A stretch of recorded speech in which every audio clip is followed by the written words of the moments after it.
Assalamualaikum warahmatullahi wabarakatuh. Apa kabarnya semuanya? Sehat, alhamdulillah ya. Sebelum kita masuk dalam perkuliahan pada pagi hari ini, terlebih dahulu mari kita bersama-sama berdoa sesuai dengan agama dan kepercayaannya masing-masing. Berdoa mulai. Baik, terima kasih. Dan selanjutnya saya akan mengabsen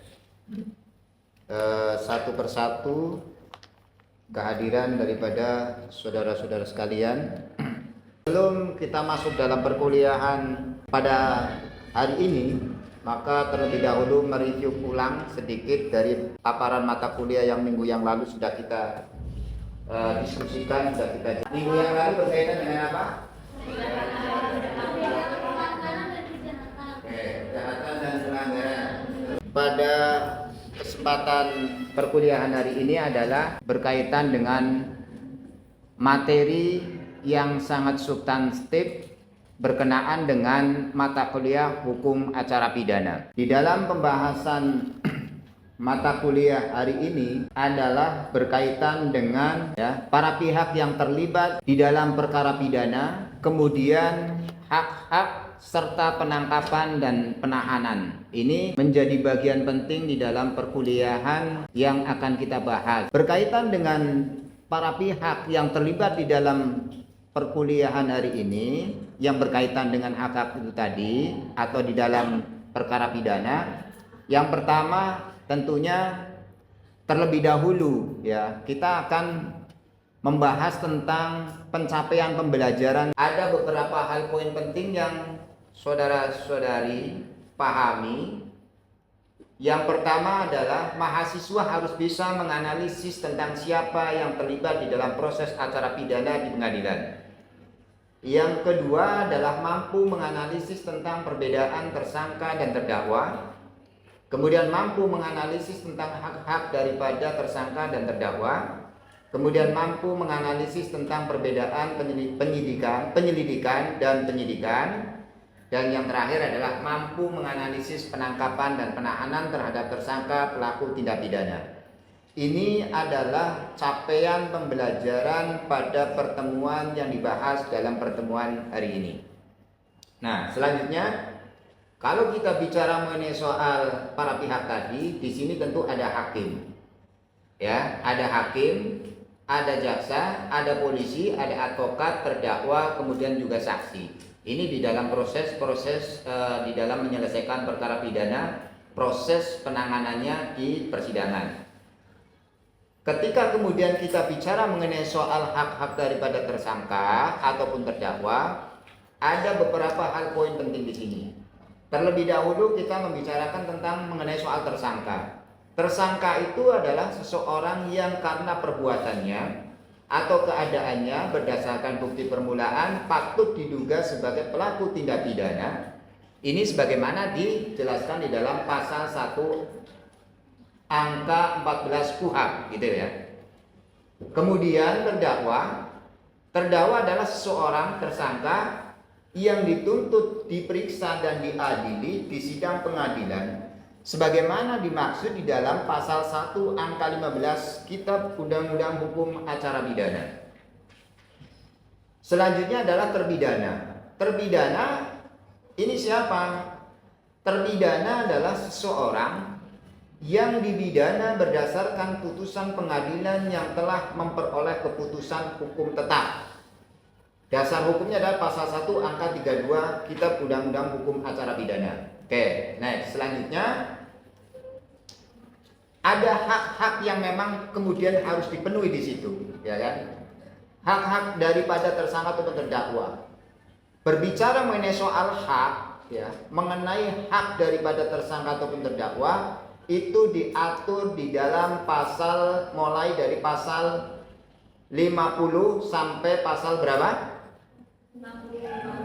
Pasal 50 sampai pasal 68. Nah, hak-hak di situ ada yang namanya hak untuk mendapatkan bantuan hukum, ada yang namanya hak untuk mendapatkan juru bahasa, apalagi ada yang namanya hak untuk mendapatkan informasi dari keluarga, terus apa lagi? Selain itu tadi apa lagi? Yang hak-hak itu yang harus dipenuhi?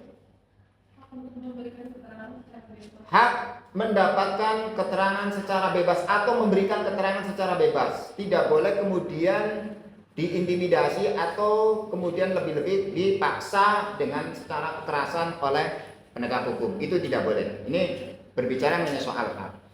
Nah, hak-hak ini tentunya diatur secara jelas dan terperinci di dalam kitab Undang-Undang Hukum Acara Pidana, ya.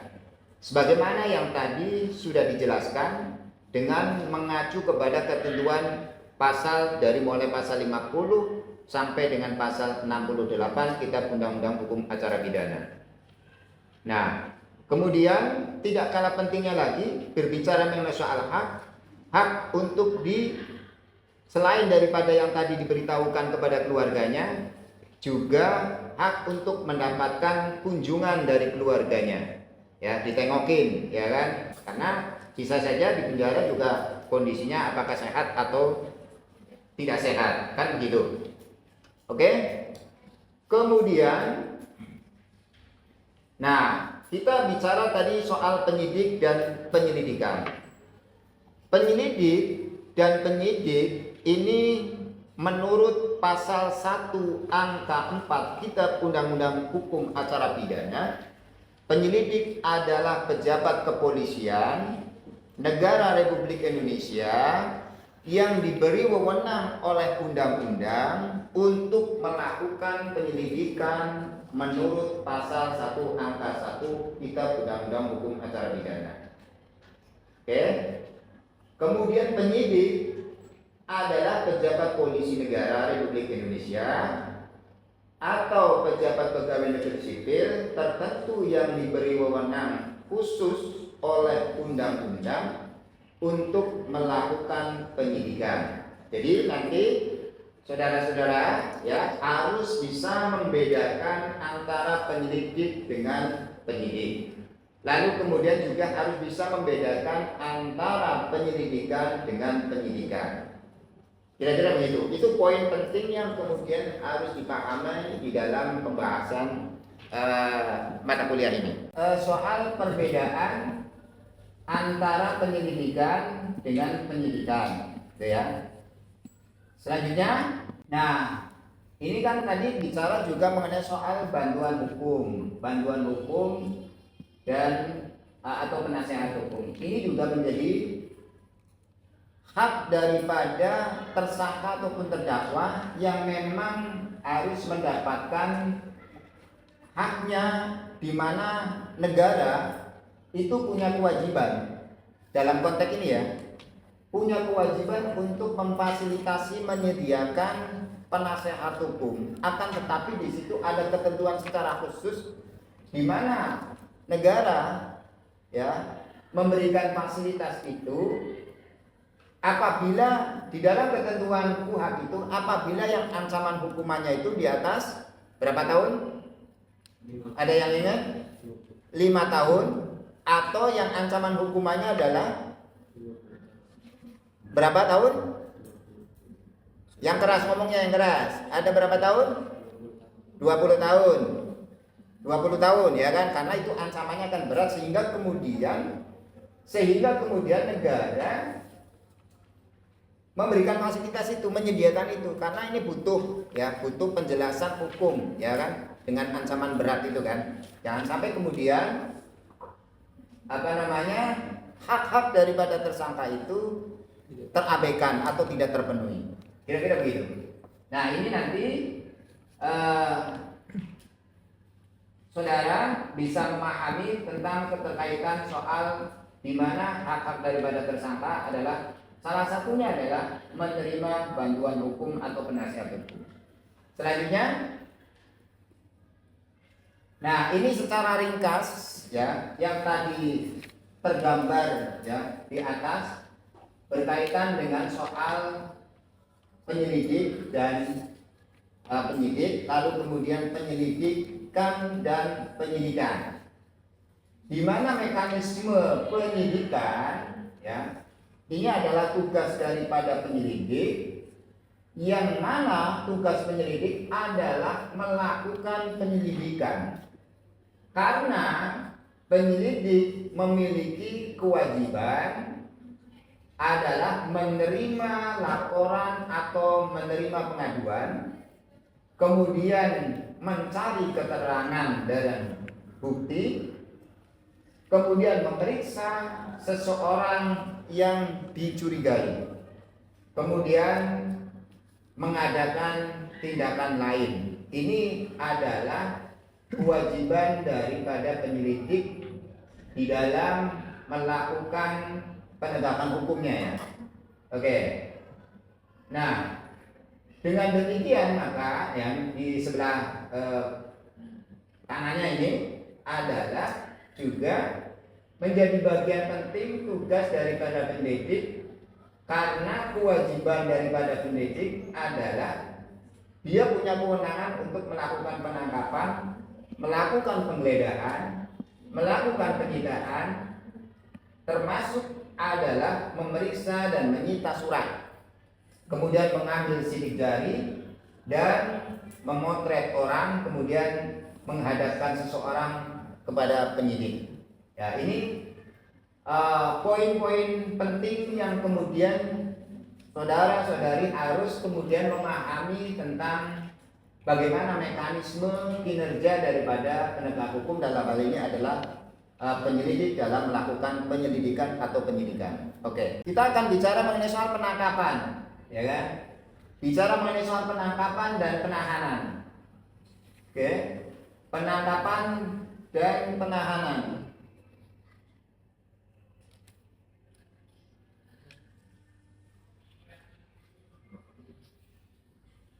Di dalam pasal 1, ya, pasal 1 butir 20, ini saudara bisa memahami.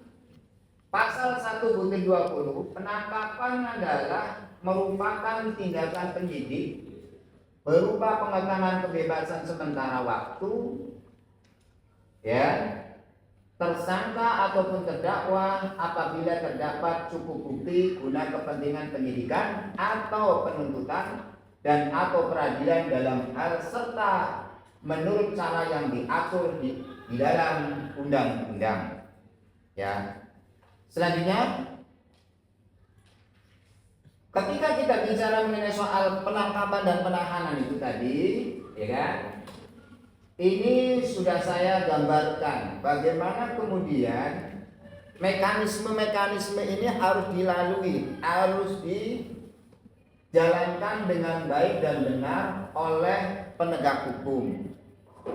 Saudara-saudari bisa kemudian nanti memahaminya, alur daripada proses-proses ini, ya kan? Ini sudah saya mencoba untuk mengkerucutkan atau menggambarkan mekanisme daripada prosedur jalannya penangkapan, ya, ketika kemudian penyidik menemukan adanya dugaan kuat suatu tindak pidana, ya kan? Karena pada dasarnya, ya, minggu-minggu yang lalu kita juga sudah membicarakan berkaitan dengan soal, kalau kita bicara mengenai soal hukum pidana, maka tidak lepas dari dua hal.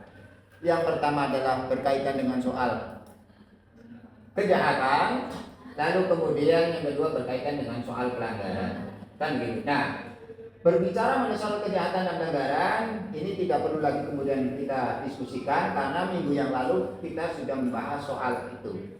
Ini adalah sebagai bagian dari gambaran prosedur mengenai soal penangkapan. Nah, di dalam penangkapan dan penahanan ini tadi, ini tentu ada kewenangan. Kewenangannya siapa di sini yang melakukan penangkapan atau menahan itu? Maka di dalam ketentuan tentang sahnya suatu penahanan ini, ya kan, dicantumkan di dalam pasal 21 ayat 4 KUHP, dan penahanan dapat dilihat dalam pasal 21 ayat 1 KUHP ini, yang mana adalah pejabat yang berwenang menahan dan lamanya menahan. Ini ada penyidik atau penyidik pembantu, kemudian penuntut umum, sampai kemudian pada tingkat peradilan, ya, hakim menurut tingkat pemeriksaan terdiri atas hakim, ya kan, pengadilan negeri, pengadilan tinggi, dan kemudian Mahkamah Agung. Ketentuan ini diatur di dalam pasal 20, ya kan, pasal 20 dan pasal 31 Kitab Undang-Undang Hukum Acara Pidana. Selanjutnya berkaitan dengan ketentuan mengenai lamanya penahanan. Di situ sudah jelas diatur, ya. Setiap penahanan, ya kan, setiap penahanan dapat diperpanjang dan perintah penahanan yang dikeluarkan oleh penyidik ini diatur di dalam pasal 20 KUHP hanya berlaku paling lama 20 hari pada tingkat penyidikan. Oke. Terus penahanan dilakukan oleh penyidik dapat diperpanjang oleh penuntut umum paling lama 40 hari. Oke, ya. Lanjut lagi, di dalam pasal 24 ini juga memberikan satu ketentuan bahwa setelah waktu 60 hari tersebut penyidik harus sudah mengeluarkan tersangka dari tahanan demi hukum. Oke. Selanjutnya, perintah penahanan yang dilakukan oleh penuntut hanya berlaku paling lama 20 hari sebagaimana diatur di dalam pasal 25 ayat 1 Kitab Undang-Undang Hukum Acara Pidana. Oke, pasal 25-nya ayat 2 KUHP, penahanan oleh penuntut umum ini dapat diperpanjang oleh ketua pengadilan paling lama 30 hari apabila diperlukan guna kepentingan pemeriksaan yang belum selesai. Jadi kalau kemudian di dalam proses-proses itu belum dianggap belum lengkap, ya, di dalam pemberkasannya, maka bisa kemudian dikembalikan lagi. Misalnya oleh pemeriksaan oleh penyidik, nah kemudian dilimpahkan ke kejaksaan. Nah jaksa ini menganggap oh ini belum lengkap, maka bisa dikembalikan lagi kepada penyidik. Tapi ketentuan-ketentuan yang ada di dalam KUHP itu maka kemudian harus diperhatikan oleh penegak hukum itu tadi. Di dalam proses-proses itu jangan sampai kemudian menyalahi sehingga kemudian tersangka hak-haknya itu dirugikan. Kira-kira begitu. Ini pasal 26 terus, ya, pasal 26, lalu kemudian pasal 26 ayat 1, pasal 26 ayat 2, kemudian pasal 26 ayat 4, ya. Nah, ini semuanya yang tadi. Nah, ini sampai terakhir adalah pemeriksaan tingkat banding di mana hakim, ya, dapat melakukan penahanan paling lama 30 hari dengan alasan guna kepentingan pemeriksaan banding. Oke. Kemudian penahanan hakim di PT pun dapat diperpanjang oleh ketua pengadilan tinggi yang bersangkutan paling lama 60 hari. Oke, selanjutnya. Nah, ini yang terakhir sampai kepada Mahkamah Agung. Mahkamah Agung ini berwenang mengeluarkan surat perintah penahanan untuk paling lama 50 hari guna kepentingan pemeriksaan kasasi. Jadi pada pembahasan ini, ya, berkaitan dengan soal lamanya penahanan itu semuanya itu dari awal sampai ke tingkat Mahkamah Agung itu sudah ditentukan. Berarti di dalam penyidikan itu 20 hari yang kemudian diperpanjang menjadi 40 hari, ya kan? Lalu kemudian di kejaksaan juga 20 hari, lalu kemudian diperpanjang 30 hari, lalu kemudian di PN 30 hari diperpanjang menjadi 60 hari, lalu kemudian di PT 30 hari kemudian diperpanjang 60 hari, lalu kemudian di kasasi MA 50 hari, lalu kemudian 60 hari. Oke, good, ya. Jadi saudara sudah betul-betul memahami tentang mekanisme, tentang aturan-aturan suatu aturan yang memberikan satu kejelasan terkait dengan soal lamanya penahanan itu tadi. Nah, kemudian setelah kita bicara tadi beberapa poin hal penting itu, nah ini juga sudah saya rangkai, sudah saya rangkum sedemikian rupa agar kemudian saudara-saudari itu bisa memahami tentang bagaimana alur dari sebuah mekanisme menangani proses penahanan itu tadi oleh penyidik, ya kan? Ini nanti ini kira-kira sudah tergambar sedemikian rupa ya secara detail dan rigid. Saya kira nanti tinggal saudara ya saudara-saudari bisa memahaminya yang kemudian dikorelasikan dengan teori-teori yang sebelumnya berkaitan dengan soal penahanan itu tadi. Oke ya. Bisa jelas ya, bisa ini nanti tolong dibaca-baca poin-poin yang sangat penting ini, karena ini juga menjadi bagian penting di dalam proses pembelajaran berkaitan dengan pembahasan penahanan dan penangkapan dan penahanan ini. Next. Oke. Nah, pada kesimpulannya adalah di dalam mengakhiri perkuliahan yang sudah kita bahas dari awal tadi, yang pertama adalah penegak hukum dalam proses hukum harus bertindak sesuai mekanisme hukum yang berlaku dengan mengacu pada Kitab Undang-Undang Hukum Acara Pidana. Yang kedua, hak-hak tersangka ataupun terdakwa tidak boleh dilanggar atau terabaikan. Yang ketiga adalah proses penangkapan. Ya, ketika dalam proses penangkapan itu tidak boleh melanggar HAM, dan penahanan dari semua tingkatan itu tidak boleh melebihi jangka waktu yang telah ditentukan sebagaimana yang dimaksud di dalam Kitab Undang-Undang Hukum Acara Pidana. Oke ya. Nah, ini beberapa hal poin penting saya kira sudah cukup jelas. Nah, maka kemudian selanjutnya sesi berikutnya adalah tentunya saya memberikan satu kesempatan kepada saudara atau saudari untuk mengajukan beberapa pertanyaan atau ada yang mau tanya. Saya persilakan, dan pertanyaan ini tentunya jangan bergeser kepada apa yang sudah kita diskusikan pada kesempatan perkuliahan hari ini. Silakan, yang mau bertanya siapa? Oke, ya, cukup banyak yang mau tanya. Oke, saya persilakan pertanyaan dari yang pertama. Saya silakan. Pak, izin bertanya, bagaimana cara membedakan antara penyidik dengan polisi? Oke, pertanyaan yang cukup bagus. Ini tadi menjelaskan, saya mengajukan satu pertanyaan berkaitan dengan soal apa namanya? Perbedaan ya, perbedaan penyidik dengan polisi. Nah, sebetulnya sangat sederhana.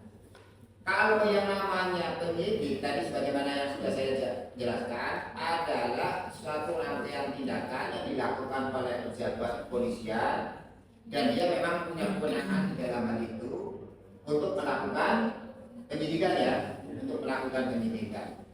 Nah, penyidik itu ya, itu sudah pasti polisi. Tapi polisi kan belum tentu juga penyidik. Polisi kan bisa saja polisi lalu lintas, polisi ya kan? Ya. Nah, tapi kalau penyidik sudah pasti polisi. Itu apa namanya?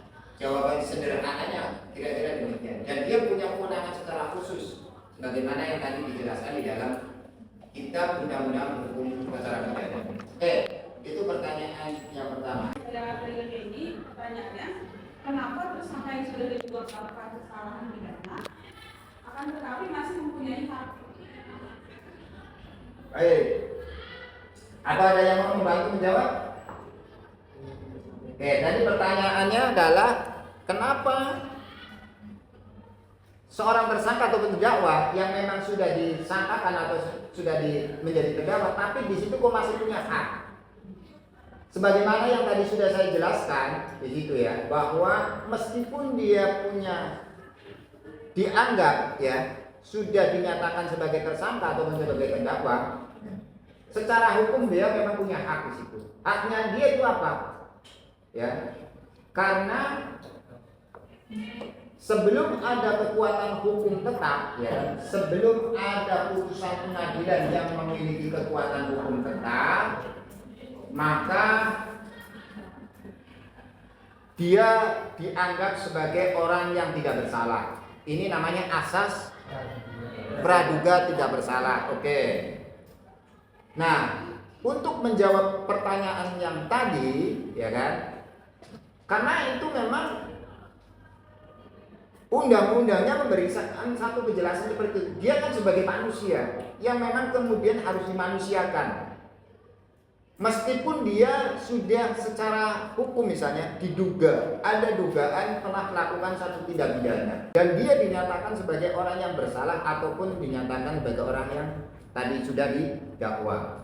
Tetapi memang ada hak-hak dia. Nah, hak-haknya dia itu adalah sebatas yang memang ada keterikatannya di mana dia diposisikan sebagai seorang tersangka misalnya begini. Dia memang tersangka, tapi haknya dia apa? Kan dia harus dilindungi sebagai sisi kemanusiaannya. Kemudian dari sisi kesehatannya juga harus diperhatikan. Lalu kemudian dia kan memerlukan kepastian hukum. Nah, dengan kepastian hukum itu misalnya dia punya hak untuk mendapatkan proses hukum yang transparan. Itu haknya dia. Nah, ini yang kemudian dimaksudkan bahwa pertanyaan tadi, untuk menjawab pertanyaan tadi, kenapa dia yang sudah disangka, yang sudah menjadi terdakwa, tapi kemudian tetap mendapatkan hak. Nah, konstitusi ataupun undang-undang secara khusus dalam hal ini UHAT. Oke, kita tutup perkuliahan pada hari ini. Seluas-luasnya pikiran manusia pasti lebih luas lautan ilmu pengetahuan. Kurang lebihnya mohon maaf. Assalamualaikum warahmatullahi wabarakatuh.